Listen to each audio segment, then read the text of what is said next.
State sentinel में आपका स्वागत। मैं हूं रविंद्र सिंह।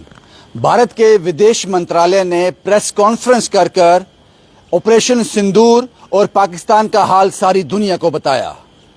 उन्होंने कहा कि भारत ने सिर्फ पाकिस्तान के जो आतंकी ठिकाने थे उस पर हमला किया, लेकिन पाकिस्तान ने रिहायशी इलाकों को टारगेट किया। उन्होंने पुंछ का जिक्र किया। उन्होंने कहा पुंछ में 16 नागरिकों की जान चली गई और 59 अभी भी जख्मी है।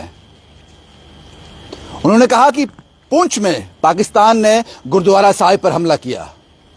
भारत सिर्फ जवाबी कार्रवाई कर रहा है और पुख्ता कर रहा है।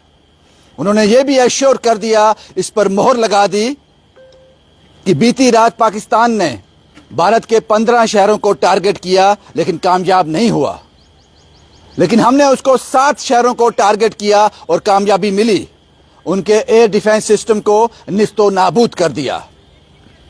उन्होंने यह भी कहा कि पाकिस्तान यह कह रहा है कि उसने हमारे 5 जहाजों को मार गिराया है। जब एक रिपोर्टर ने यह सवाल पूछा कि इसमें कितनी सच्चाई है, वो मुस्कुराए और उन्होंने कहा इसमें कोई हैरत अंगेज बात नहीं है। जब पाकिस्तान का जन्म हुआ था, उसके बाद पाकिस्तान ने पहला हमला जब जम्मू कश्मीर में किया था तो उसने सोवियत संघ यानी कि यूएन से कहा था यह कबाइलियों का हमला है।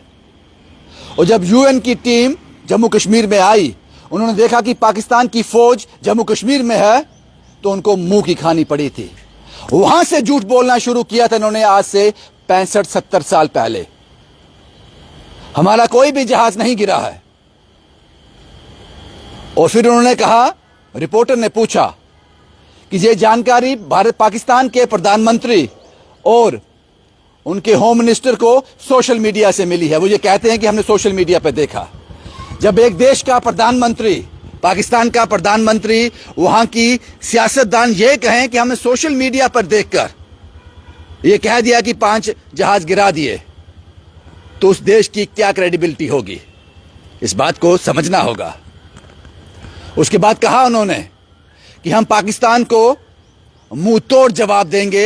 ये पाकिस्तान अब डिसाइड करेगा कि वो कहां तक जाना चाहता है। दुनिया भर के देश भारत के साथ हैं।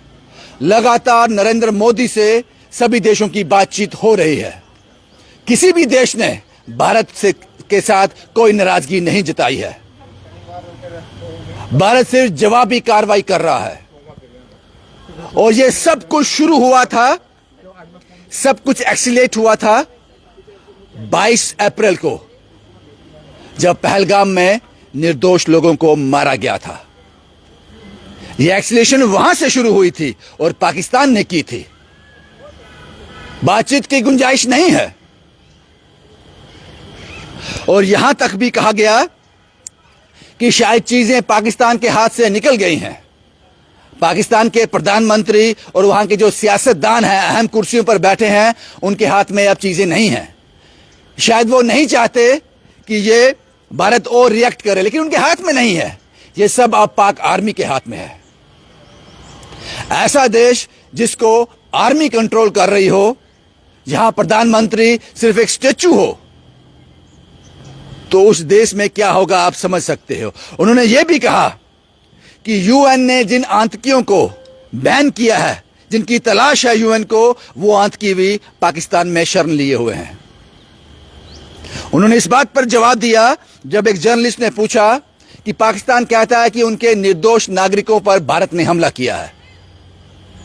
इसके जवाब में विदेश सचिव ने कहा कि अगर आम नागरिक पाकिस्तान में मरे होते, मारे गए होते, तो उसके जनाजे में आतंकी नहीं आते। उसके जनाजे में आतंकी नहीं आते। हमने सिर्फ और सिर्फ निशाना बनाया है आतंकी ठिकानों को। पुंछ का जिक्र किया उन्होंने, विदेश सचिव ने पुंछ का जिक्र किया। उन्होंने गुरुद्वारा साहिब में जो हमला हुआ उसका जिक्र किया। भाई बहन का जिक्र किया जिन दोनों ने शहादत ली है पुंछ में। उन्होंने उन 3 लोगों का जिक्र किया जो गुरुद्वारा साहिब की हद में जिन्होंने शहादत ली थी। 3 सिखों का जिक्र किया। उन्होंने उन मुस्लिम भाइयों का जिक्र किया जिन्होंने वहां पे शहादत दी। 16 लोगों का नंबर उन्होंने बताया जो पुंछ में शहीद हुए, जिन्होंने शहादत दी, और 59 के करीब अभी भी जख्मी है। लास्ट में उन्होंने यह कहा कि यह अब पाकिस्तान के हाथ में है। पाकिस्तान क्या चाहता है? भारत सिर्फ और सिर्फ जो सवाल भारत से पाकिस्तान कर रहा है उसका जवाब दे रहा है, और माकूल जवाब दे रहा है। बीती रात पाकिस्तान ने 15 शहरों, भारत के 15 शहरों पर मिसाइल हमले किए, जिसको भारत के S-400 एंटी डिफेंस सिस्टम ने निस्तो नाबूद कर दिया। जवाबी कार्रवाई करते हुए भारत ने उनके 7 शहरों पर हमला किया, जिसमें उनके एंटी डिफेंस सिस्टम को निस्तो नाबूद कर दिया। अब पाकिस्तान डिसाइड करे वो चाहता क्या है। ये जंग आज से शुरू नहीं हुई, ये 65 साल 75 साल पुरानी जंग है। ये सब कुछ विदेश मंत्रालय ने, मिनिस्ट्री ऑफ एक्सटर्नल अफेयर ने प्रेस कॉन्फ्रेंस कर सारी दुनिया को बता दिया। ऑपरेशन सिंदूर अभी भी चल रहा है, और कब तक चलेगा यह पाकिस्तान के हाथ में है। और जाहिर सी बात है, अगर ये और ज्यादा दिन चला तो पाकिस्तान को घुटनों में आना पड़ेगा। शायद इसीलिए पाकिस्तान का सियासतदान, पाकिस्तान के प्रधानमंत्री ये जानता है, इसलिए वो कहता है कि वो एक्सलेशन नहीं चाहता। लेकिन पाक आर्मी, उसके हाथ में कुछ नहीं, अब सब कुछ पाक आर्मी के हाथ में है। जब तक सब कुछ खो नहीं देंगे तब तक होश नहीं आएगा। एक मूर्ख की यही तो निशानी है। विदेश मंत्रालय ने प्रेस कॉन्फ्रेंस कर ये सारी बातें सारी दुनिया के सामने रख दी। शुभम कुमार के साथ Ravindra Singh, the state sentinel के लिए।